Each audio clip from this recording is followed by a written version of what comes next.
बिस्मिल्लाहिर्रहमानिर्रहीम। पाक परवरदिगार के बाबरकत नाम से शुरू करता हूँ जो दिलों के भेद खूब जानता है। मोहतरम नाजरीन, क्या कभी आपने सोचा कि एक इंसान अपनी ज़िंदगी की मुश्किलात से कैसे निकल सकता है? क्या दौलत और ताकत ही हमारी कामयाबी की कुंजी हैं, या ईमान और नेकी का रास्ता हमें सुकून और हकीकी कामयाबी तक ले जाता है? यह कहानी आपको काबुल की गलियों से गजनी के शानदार दरबार तक ले जाएगी, जहां दो गरीब दोस्त अपनी किस्मत बदलने का ख्वाब देखते हैं। सफ़र के दौरान उनकी मुलाकात एक ऐसे नेक इंसान से होती है जो दुनियावी माल और दौलत को रद्द करके अल्लाह पर भरोसा करता है। लेकिन जब आजमाइश का वक्त आता है तो सच्चाई और झूठ के दरमियान एक जंग छिड़ जाती है, और अंजाम ऐसा होता है जो आपके दिल को झिंझोड़ कर रख देगा। मोहतरम नाजरीन, जैसा कि आप सभी लोग जानते हैं कि रोहेल वॉइस इस वक्त मुश्किलात का शिकार है और आप तमाम दोस्तों से मदद की उम्मीद की जाती है। आप सभी नाजरीन से गुजारिश है कि मेरे नए चैनल रोहेल वॉइस 2.0 को ज़रूर सब्सक्राइब करें और हक की बात को आगे पहुंचाने में मेरा साथ दें। मैं आपकी मदद का तालिब हूं। शुक्रिया। काबुल की गलियों में शाम का वक्त था। सूरज गुरूब हो रहा था और बाजारों में लोगों की चहल पहल कम हो रही थी। हसन और उमर, दो दोस्त जो गुर्बत के हाथों मजबूर थे, शहर के एक पुराने दरख्त के नीचे बैठे अपनी किस्मत का रोना रो रहे थे। हसन एक हुनरमंद कारीगर, कभी अपनी महारत के लिए मशहूर था, मगर अब बेरोजगारी की वजह से फाकों पर मजबूर था। उमर एक किसान जो कभी अपनी खेती की हरियाली पर फख्र करता था, आज अपनी खुश्क और बंजर जमीन की फिक्र में डूबा हुआ था। इन दोनों की कहानी मुख्तलिफ होने के बावजूद एक जैसी मायूसी और बेबसी का इजहार कर रही थी। उमर ने मायूसी के आलम में कहा, हसन, क्या तुमने कभी सोचा कि हम अपनी जिंदगी को बदलने के लिए क्या कर सकते हैं? हसन ने गहरी सांस लेते हुए जवाब दिया, जिंदगी हमें हमेशा धोखा देती है उमर, लेकिन मैंने सुना है कि गजनी का सुल्तान महमूद बहुत सखावतमंद है, शायद वो हमारी मदद कर सके। ये एक ख्याल था, लेकिन यह ख्याल दोनों के दिलों में उम्मीद की एक शम्मा जला गया। दोनों ने फैसला किया कि वो अपने हालात को बदलने के लिए गजनी का रुख करेंगे, जहां सुल्तान महमूद के दरबार में उन्हें अपनी किस्मत बदलने का मौका मिलेगा। रास्ते में जब वो दोनों अपने मुस्तकबिल के ख्वाबों में खोए हुए थे, उनकी मुलाकात एक बूढ़े शख्स बाबा यूनुस से हो गई। बाबा यूनुस एक सादा लिबास में मलबूस थे। उनके चेहरे पर इत्मीनान और दिल में सुकून की झलक थी। हसन ने उनसे पूछा, बाबा जी, आप कहाँ जा रहे हैं? बाबा यूनुस ने मुस्कुराते हुए जवाब दिया, बेटा, मेरा सफ़र कहीं ख़त्म नहीं होता। मैं अल्लाह की रज़ा में जीता हूँ और लोगों की मदद के लिए जहाँ ज़रूरत हो वहाँ पहुँचता हूँ।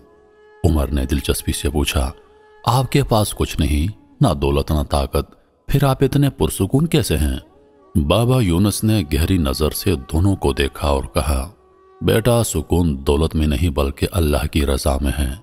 जो शख्स अपनी नीयत साफ रखता है और मेहनत करता है, वो हमेशा कामयाब होता है।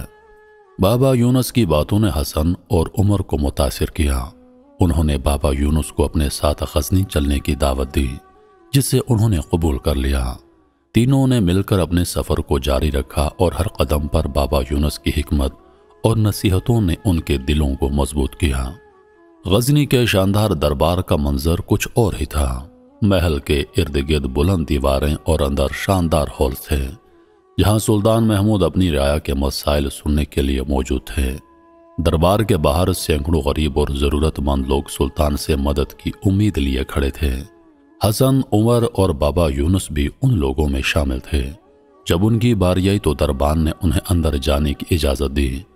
सुल्तान महमूद अपनी आलीशान मसनद पर बैठे थे और उनके चेहरे पर वक़ार और हमदर्दी की झलक थी। हसन ने झुककर कहा, ऐ सुल्तान, मैं एक गरीब कारीगर हूँ जो अपनी हुनर से कुछ कमाना चाहता हूँ, मगर किस्मत ने मेरा साथ छोड़ दिया है।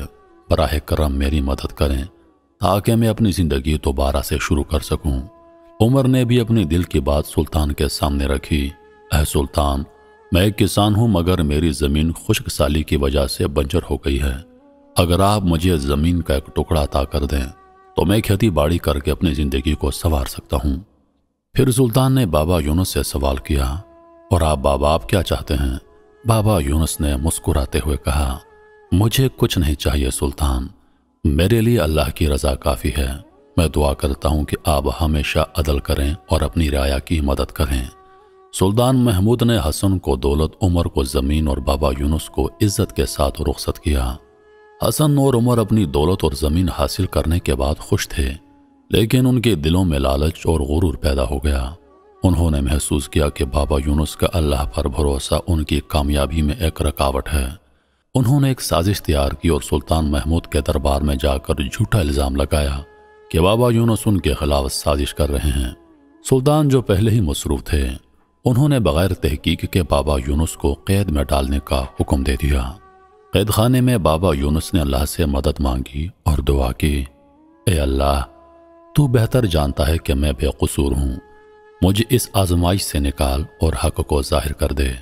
سلطان کے دربار میں ایک نیک دل وزیر نے بابا یونس کے معاملے کی تحقیقات کی۔ اس نے تمام شواہد اکٹھے کیے اور سلطان کو پیش کیے، جن سے ثابت ہوا کہ حسن اور عمر نے جھوٹ بولا تھا۔ سلطان کو اپنی غلطی کا احساس ہوا اور اس نے فوراً بابا یونس کو آزاد کر دیا۔ حسن اور عمر کو ان کی جھوٹ کی سزا ملی اور ان کی دولت اور زمین ہمیشہ کے لیے ضبط کر لی گئی۔ بابا یونس نے آزادی کے بعد اپنی زندگی غریبوں کی مدد کے لیے وقف کر دی۔ ان کی سخاوت اور نیکی نے انہیں لوگوں کے دلوں میں جگہ دی۔ وہ دن رات محنت کرتے اور اپنی کمائی ضرورت مندوں میں بانٹتے تھے۔ محترم عزیز دوستو، کہانی سنانے کا مقصد یہ ہے کہ اللہ پر بھروسہ ہی حقیقی سکون کا ذریعہ ہے۔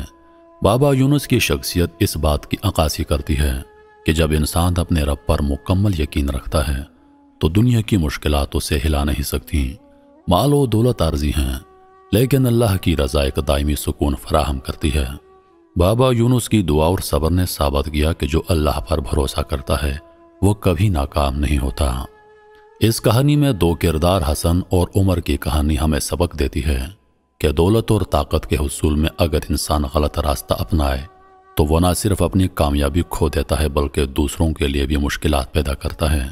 ان کی لالچ نے انہیں ایسی گمراہی میں دھکیل دیا کہ وہ اپنی عزت اور خوشیاں بھی گنوا بیٹھے۔ یہ داستان ایک آئینہ ہے جو ہمیں اپنی زندگی پر غور کرنے کی دعوت دیتی ہے۔ ہم سب کو سوچنا چاہیے کہ ہم اپنی زندگی میں کس راستے پر ہیں، لالچ اور غرور کا یا ایمان اور نیکی کا راستہ۔ یہ کہانی ہمیں عمل کی دعوت دیتی ہے کہ ہم اپنے اندر جھانکے اپنی غلطیوں کو پہچانیں اور ایک بہتر انسان بننے کی کوشش کریں۔ کیا آپ نے کبھی سوچا ہے کہ آپ کی زندگی میں بابا یونس جیسا کردار کون ہے؟ یا شاید آپ خود کسی کے لیے بابا یونس بن سکتے ہیں۔ یہی وقت ہے ہم اپنی زندگی کو بہتر بنانے کا عزم کریں، اللہ پر بھروسہ کریں۔ انشاءاللہ تعالی ہماری زندگی بہتر راستے پر ہوگی۔ انہی لفظوں کے ساتھ میں اجازت چاہوں گا، اس امید کے ساتھ کہ سانسوں نے وفا کی تو اگلی بار ایک اور ویڈیو لے کر آپ کی خدمت میں حاضر ہوں گا۔ تب تک کے لیے خدا حافظ۔ اللہ پاک آپ سب کا حافظ و نگہبان۔ خوش رہیے، ہمیشہ مسکراتے رہیے۔